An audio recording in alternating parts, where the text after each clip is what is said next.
Hi அனைவருக்கும் வணக்கம். Welcome to Sujatha Nalabagam.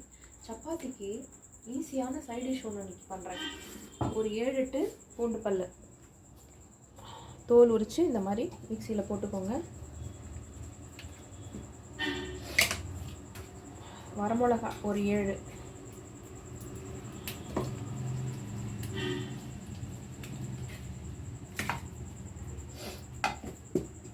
இதை மிக்சியில் நல்லா வெழும்னு அரைச்சி எடுத்து வச்சுக்கோங்க.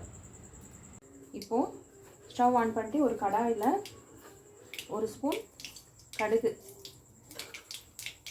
கொஞ்சம் ஜீரா, வெங்காயம் இந்த மாதிரி நல்லா நீளமாக இந்த மாதிரி நறுக்கி வச்சுக்கோங்க. ஒரு 4 வெங்காயம், பச்சை மிளகா, கருவேப்பிலை கொஞ்சம், எல்லாத்தையும் போட்டு கொஞ்சம் வதக்கிக்கலாம்.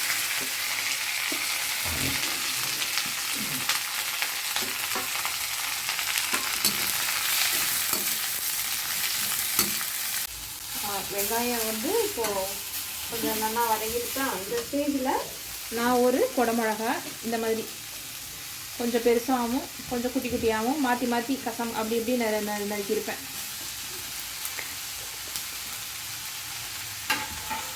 இதையும் இப்படி 2 வதக்கிக்கோங்க. அப்புறம்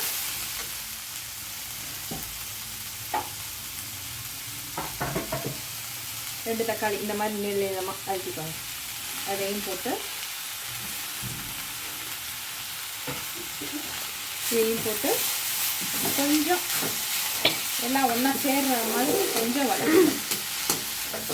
அந்த குடமிளகாயும் தக்காளியும் ஒரு ராஸ்மெல் போகிற வரைக்கும் கொஞ்சம் வதக்கிட்டு இப்போது மஞ்சள் பொடி, பூண்டோட வரமிளகா வச்சு அரைச்சிருக்கோம், அந்த காரம் இருக்கும். ஸோ இப்போ கொஞ்சம் கலருக்காக கொஞ்சமாக ஒரு 1/2 ஸ்பூன் காஷ்மீர் சில்லி பவுடர் கொஞ்சமாக,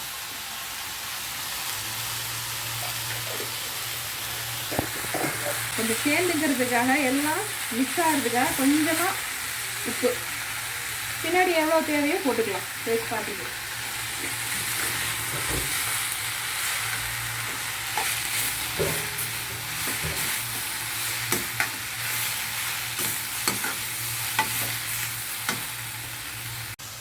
இப்போ கொஞ்சம் ஒரு டேபிள் ஸ்பூன் ஜீரா பவுடர், கொஞ்சமாக ஒரு டீஸ்பூன் தனியா, அவ்வளோதான்.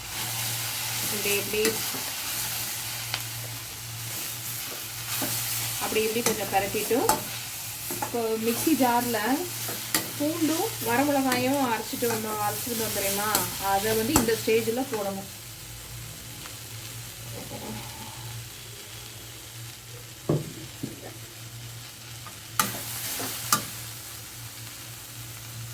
இந்த ஸ்டேஜில் இந்த பூண்டும் வரமிளகாயும் அரைச்சதை இப்படி போட்டுடுறேன்.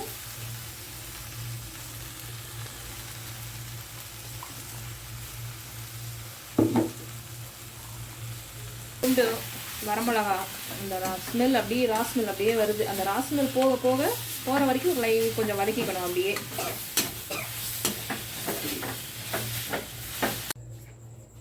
ராஸ்மெல் போயிடுத்து. இப்போது இந்த டிஷ்ஷுக்கு ஏற்கனவே கொஞ்சம் ஒரு பிஞ்சு உப்பு போட்டிருந்தேன் வெங்காயம் வதங்கிறதுக்காக. இப்போ கொஞ்சமாக இந்த டிஷ்ஷுக்கு தேவையான உப்பு போட்டோன்னு வாசனை கமன்னு வருது.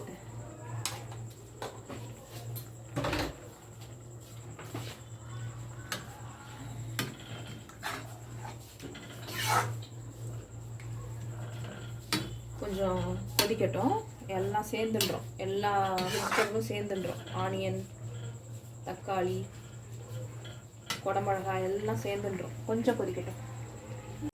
டேஸ்ட்டுக்கு கொஞ்சம் பட்டர் போட்டிருக்கேன். போட்டுட்டு இறக்குற டயத்தில் கசூரி மேத்தி கையில் இப்படி போட்டுன்ட்டு நல்லா க்ரஷ் பண்ணி நல்லா க்ரஷ் பண்ணி அப்படியே போட்டிங்கன்னா அதோட டேஸ்ட்டே தனி தான். கசூரி மேத்தியோட டேஸ்ட்டு இந்த மாதிரி க்ரஷ் பண்ணி போட்டிங்கன்னா லாஸ்ட்டில் ரொம்ப நல்லா இருக்கும். அவ்வளோதான், முடிஞ்சது. இதை வந்து இப்படியாவும் சாப்பிட்லாம், தயிர் விட்டும் சாப்பிட்லாம். தயிர் விட்றச்சே ஸ்டவ் வந்து ஆஃப் பண்ணிடணும். ஆஃப் பண்ணிவிட்டு தயிர் விட்டு சாப்பிட்லாம். அது இன்னும் ரொம்ப டேஸ்ட்டாக இருக்கும். இது பாட்டிக்காக வந்து கொஞ்சமாக தனியாக எடுத்து வச்சுட்டு எங்களுக்கு வந்து தயிர் விட்டு நாங்கள் சாப்பிட போகிறோம். ஒரு நிமிஷம் பாட்டிக்காக ஒரு கிணத்துல எடுத்து வச்சுட்டு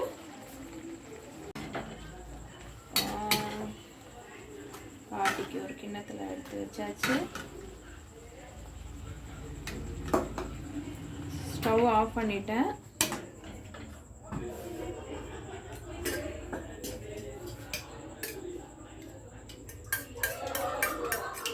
இப்போ கொஞ்சம் தயிர்,